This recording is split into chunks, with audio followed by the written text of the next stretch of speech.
Welcome back to our special coverage. Tonight, the beginning of the second phase of releasing of Israeli hostages by Hamas. 10 more children and mothers are expected to return to Israel through the Red Cross. At the same time, the heads of the CIA and Mossad are in Qatar tonight in an effort to reach a broader agreement. Here in the studio, I-24 News senior editor Guy Azriel with the latest, and it's starting. Yes, the latest report we're getting just a minute ago that the process of moving those Israeli hostages into the hands of the Red Cross has finally begun. And this is a process that we've been seeing every day for the past 5 days. Those Israeli hostages are being transferred from the hands of Hamas, usually in the southern part of the Gaza Strip, as we see today as well, from the area of Khan Yunis into the hands of the Red Cross. From there, they will make their way onto the Rafah crossing, cross into Egypt, where that will be the first time they will meet some Israeli representatives that will validify their identity. From there, they will be transferred to the Kerem Shalom crossing, and finally they will be in Israeli territory. As long as they don't need any urgent medical care, they will be transferred via vehicles to the Hatzerim Air Force Base, and from there to the designated hospitals. Right. So far we had 4 days initially of ceasefire and return of hostages. This is the 5th day, part of a 2-day extension, right?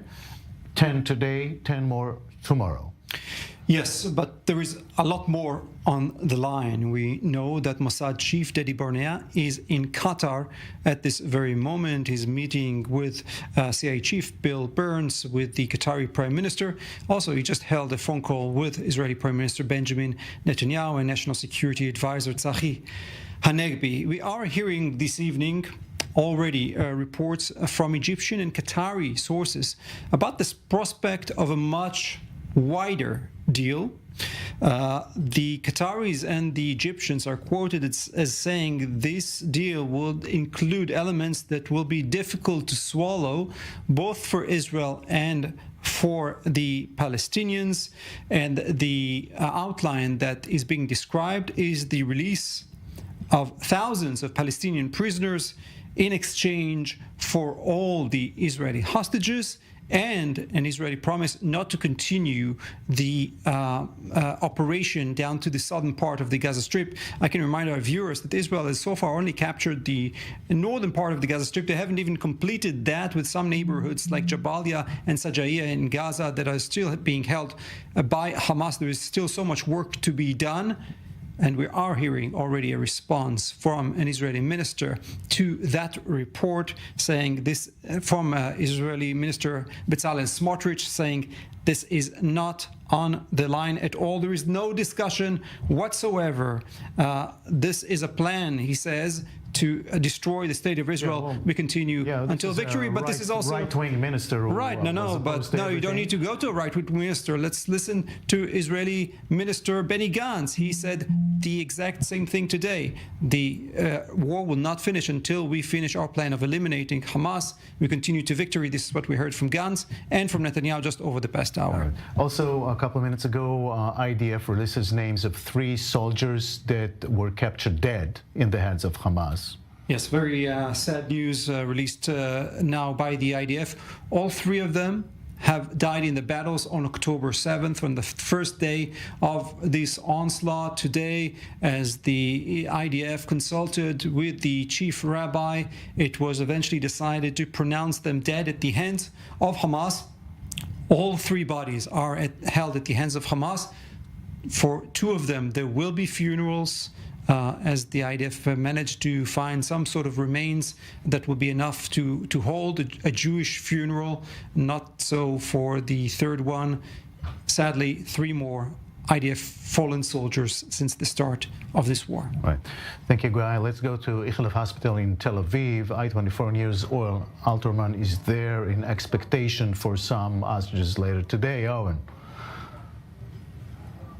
Yeah, Jacob, you're right. 11 hostages freed yesterday, 9 children, 2 women, hospitalized here at Ichilov Hospital. The hospital staff has come out over the course of the day and talked about the nutritional problems that they face, especially the children, orthopedic problems. And also over the course of the day, we've heard about the mental health challenges that these kids are going to face. Emily Hand, 9 years old, her father, in an interview with CNN, explained how she cries herself to sleep, how she still whispers because she was told by her captors to keep quiet. Etanya Alomi, 12 years old, his relatives telling media that he was forced by his captors, by Hamas, to watch video of the atrocities on October 7th, and when he cried, had a gun pointed at him and the other children. So, Jacob, these kids have such a long way to go in terms of recovering their mental health and going on that full journey to recovery. But, of course, as you and Guy were just saying in studio, looking ahead, right, 10 more hostages reportedly starting to make that long trip that they have from Hamas captivity to Israeli hospitals. And once they get to these hospitals, of course, to expect the same kind of quality care and attention that we've seen over the course of the last four days. In the midst of all the horror of this war, Jacob, a bit of a happy routine, right? The daily return of more and more hostages to Israeli soil, to their families, and to the hospitals where they can get the care that they need. Right, but as you've mentioned, more and more details are emerging as to what these people, children, sometimes babies, went through. Yeah, and of course, that's putting aside even the kids still in captivity. Of course, the Bibas family, right? A 10-month-old baby, 9 months old at the time of being taken hostage, still in captivity in the Gaza Strip. Their story, of course, has gotten even more attention over the course of the last day. Their family members spoke at Hostages Square earlier today. So, of course, still kids still in captivity, and we're hearing more and more about the conditions, particularly today, Jacob, when more family members than on previous days have been willing to come before the cameras and speak to the media about exactly what their children went through, what those children went through as hostages in Hamas captivity for more than 7 weeks, many times in the tunnels of Gaza. By the way, in one case, a child saying that he was alone in a locked room for days on end. And in the case of Emily Hand, that 9-year-old girl we talked about a few moments ago, Jacob, thought she had been in captivity for a year, having lost all sense of time given where she was and given the conditions in which she was kept. Right. Any other details about people now at the Ichilov Hospital getting treatment? Listen, we haven't heard much more than what we went through before, right, about the nutritional details and the kinds of food that the kids have been asking for and the fact that they just haven't gotten the nutrition that they needed. We also, of course, had an 11-year-old hostage who was in a wheelchair when she was transported to the Red Cross yesterday. So she obviously is going to need medical care to be able to recover from that. We also, in happier news, Jacob, have had some hostages released on previous days, right, in the first or second round of releases, who have been actually discharged from hospitals around Israel. And they have been greeted with family members and with flags outside as they've made their way from the hospital. So in at least some cases, I think particularly with the adults, haven't needed as much hospital care for their physical needs and so have been able to be discharged. Obviously, in terms of mental health, it's another story altogether, and they're going to need much, much more help down the road. All right, Owen, thank you very much. We'll get back to you later. Thank you for that, Guy. Back to you. We are expecting now this process. Let's go over this a little bit for our audience. The process of us just being brought to the Red Cross, which will cross the border and will bring them to Israeli hands. Yes, so now we're at the stage of the videos that we will receive, as we do receive them every evening, of those well-covered, face-covered Hamas terrorists that are bringing the Israeli hostages into the Red Cross vehicles. Of course, we'll also, as for a normal routine, we'll force them to wave at them. Of course, that is obviously the first thing that they want to do after being captured by these animals is to wave at their capturers, but this is what they're being forced to do. Obviously, they live there in fear, and this goes together with the testimonies of what we've heard about the horror that they went through in those days of captivity. So obviously, they abide by what those Hamas terrorists wish them to do.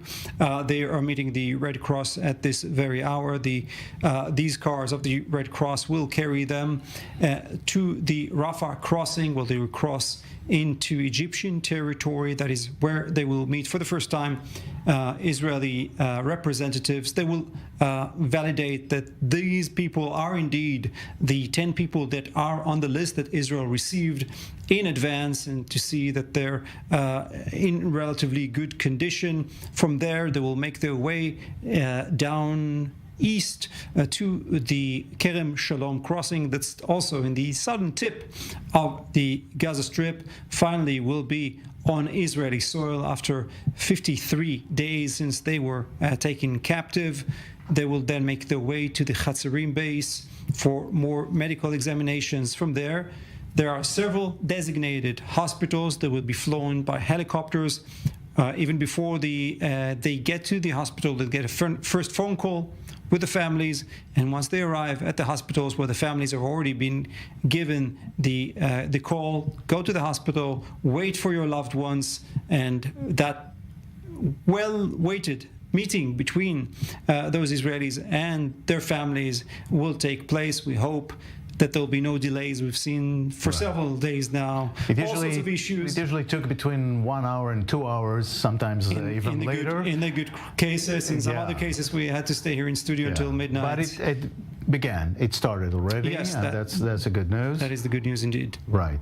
Now, you've mentioned the talks in Qatar about maybe a longer kind of deal, which will definitely create a major discussion and argument within Israel. Yes, I can read you the statement from the Wall Street Journal, that the latest report about what is expected of this deal, saying a long-term ceasefire would likely require Israel and Hamas to make hard-to-swallow concessions, such as trading Israeli soldiers for potentially thousands of Palestinian prisoners in Israeli jails, and it would require Israel to hold back on an offensive in the southern Gaza Strip.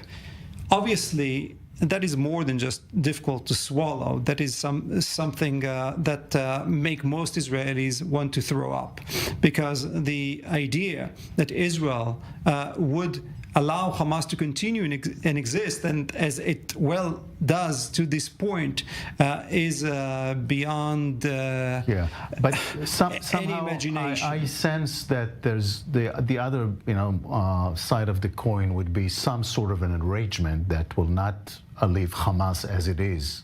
Probably, as you say, Israel would I think the Israeli government will have a lot of explaining to do, and not just with what I can tell you one thing. I can tell you one thing. The families of the hostages, they know that what kind of deal they want. They want their loved ones back. By the way, not all families. Some families say they would hold on receiving their loved ones until this operation is finished. Anyway, let's go to Pia Steckelbach with the families in Tel Aviv. Pia.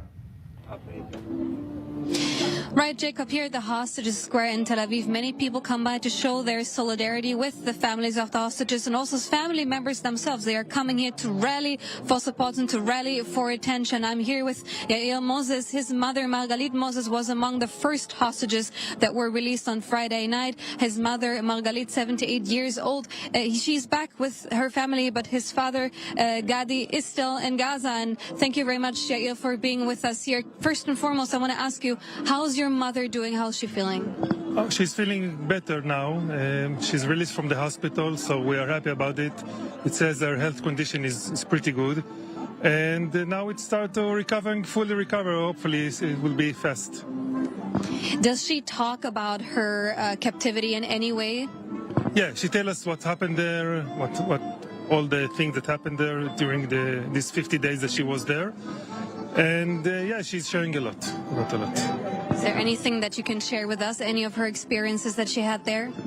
Prefer not to share the details themselves, because it's some personal details about her and others, and also some details are important not to share because the security that the people that are still there. But I can share her feelings, and she was always hopeful and believed that she will be released, and she tried to be as active as possible and help the people that were with her.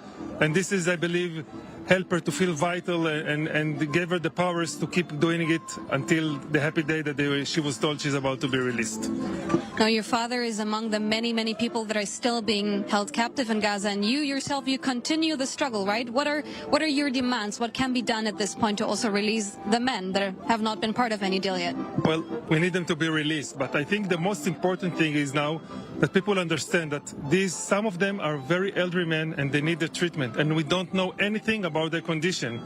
And all the humanitarian organizations, like UN and all these sub-organizations and Red Cross, must do much more in order to see the Israeli people that are captured there, because it's impossible to imagine their condition. We don't know who is alive, who's sick, who's wounded. We don't know anything about them. And if humanitarian aid is coming into Gaza, everyone in Gaza needs to get this help, including the Israeli people that are there, not out of the will. They were kidnapped from their home, from their beds into Gaza. And we must know what their condition is. Now, you have come to the hostage square tonight, and I know that you've been here on a quite regular basis. What is it that you can find here? What is it that this square specifically gives you? The squares have many reasons to come to. One of them is to shout our call to all the world, please help us bring them home. And second, you talk to the people from Israel which don't have any relative. It's helped them to connect to us, and it's important for us to everybody know and remember this must be number one priority for Israel, to release all the hostages as soon as possible. And this is being here and talking to you, to the press. This is what put us in the headlines and making sure this is the first priority goal for everyone. Yair Moses, thank you very, very much for joining us. All the best for your family. Yair Moses, whose mother, Margalit, was released already on Friday, but whose father, Gadi, is still being held captive in Gaza, such as so many others here. Families have been coming here to, again, rally for support and to remind everyone that there's still people being held in Gaza, and especially that men is something that we're not speaking enough about. This is what family members have been telling us. Earlier on, there was a press conference held by the family of the family members of the Bibas family. The Bibas family, Kfir, 10 months old, Ariel, 4 years old, and the parents, Shiri and Yarden, they were captured also from Nir Oz, and they have not been released yet. And Hamas, or at least this is what the Israeli security establishment assesses, is that they're not even being held by Hamas, which makes their release even more difficult. So here the anticipation is also to release the rest of the children as soon as possible, and then also to, in the next step, speak about the release of the remaining men. Jacob. Right. Pia, thank you very much for that. Details are emerging about the hostages ordeal in Gaza. I-24 News defense correspondent Jonathan Regev has more on that. 51 Israelis are back home from Hamas captivity. The public is not yet aware of everything they went through during their 7-week ordeal in Gaza, but some family members have given a few insights into the living hell they experienced. We were moved various times from place to place. Sometimes those places were below ground and sometimes above it. When we needed to go to the toilet, we had to knock on the door and wait for them to take us. Sometimes it took hours before they took us. They were well aware of the Israeli military operation, which had an effect on the conditions they were held in. We were afraid, as we could feel the bombardment above us. It shook our beds. Sometimes our captors would lock us in and run away during those times. And perhaps the most astonishing testimony of them all was of a very surprising visit shortly after they were kidnapped. We walked a long time in the area of Khan Yunis until we reached a tunnel and then a large hall. The Hamas people seemed to be quite nervous, and then Yahya Sinwar walked in. Speaking perfect Hebrew, he asked us for our names and then calmed us, added that nothing will happen to us here. A comment from the Hamas leader meant to reassure, but was probably far from reassuring. Just part of what these hostages went through. Those still in Gaza, more than 160 hostages, are still suffering. Here in the studio, we are joined by General Eitan Dangot. Thank you very much for coming. A couple of hours ago, IDF actually accused Hamas of somehow breaking the truce, the ceasefire. What happened there?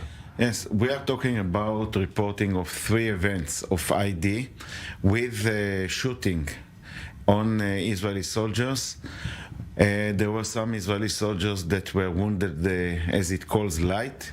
But on the other hand, I think it's the first time during we start this ceasefire that we see action by Hamas that we estimate that it will come. Two things. First of all, it means that IDF, which deployed at the north part of the Gaza Strip, has to strengthen its alert and readiness towards such occasion. It means that Hamas is using the time also to go where there is an area they can enter to places that were targeting buildings by IDF and store the charges they are putting there, and of course collecting intelligence to plan their attack. And it can be, even in that case, worst activities by the Hamas. So IDF must keep alert and in readiness and change immediately its reaction.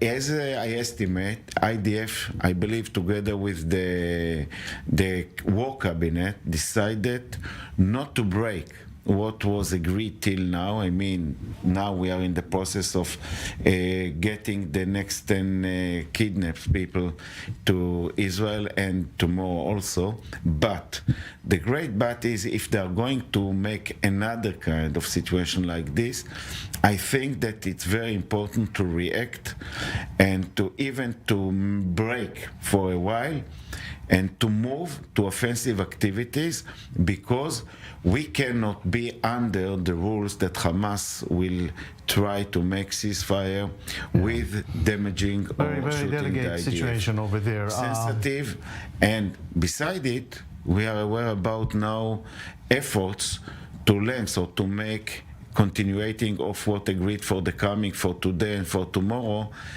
for another days. Maybe we'll talk about it later. Yeah, we'll talk about that. Meanwhile, Guy, any progress there with the deal tonight? Still waiting for confirmation that they were transferred fully into the hands of the Red Cross.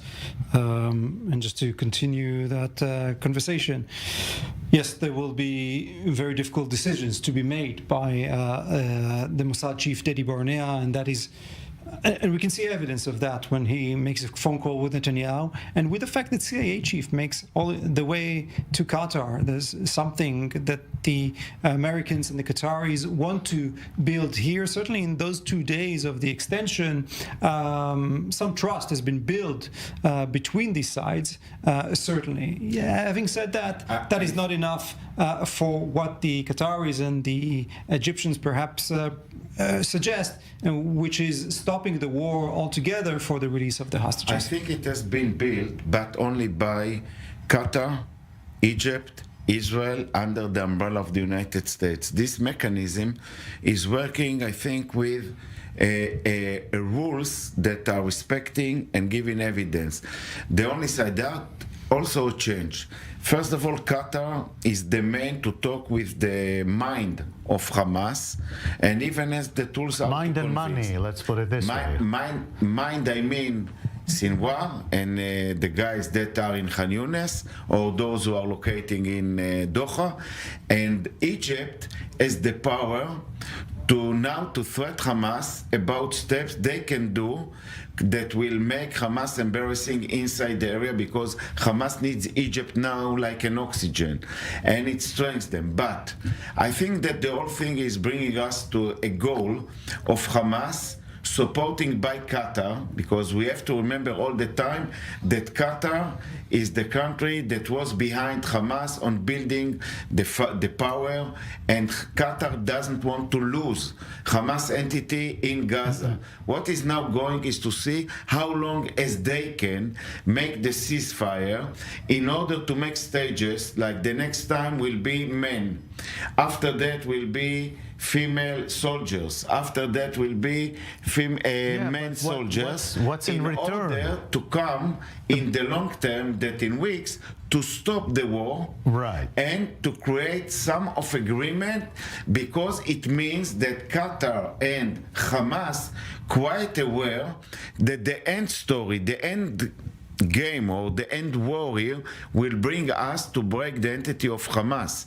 And they are aware about the seriousness of Israel. On the other hand, Israel will be in a very sensitive situation of decision in such event. There will be a pressure from the United States, will be a pressure from the international community, and even I can assess that it will be connected to the North to try to combine agreement with Hezbollah among the border in order to make the Israel that it will be worse for them.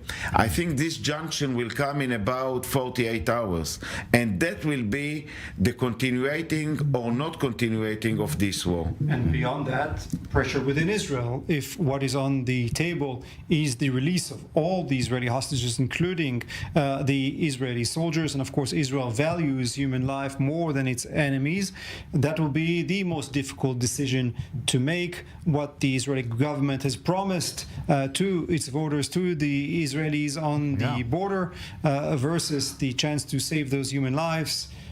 It's an unbreachable conflict here. On one hand, Israel wants the release of the hostages, all of them. On the other hand, Israel cannot agree to any Hamas existence in Gaza. How do you make these work together? This is something that changing the situation with meeting points between the two goals of breaking Hamas on one end and returning the hostages, the kidnappers, people on the other end. Now these points are getting distance each from other towards the continuating of this story, and I think that the weight on the shoulders of the war cabinet and supporting by the head of the security organization and looking also around the area that is looking on us, and for the most important thing is the civilianship in Israel, the population that has strong power to push the government to solve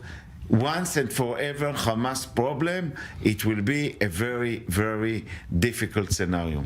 All right, Eitan, thank you very much. We'll take a break now, and we'll be right back with more special coverage here on I-24 News as another leg of a hostage release is taking place right now in Gaza. We'll be right back.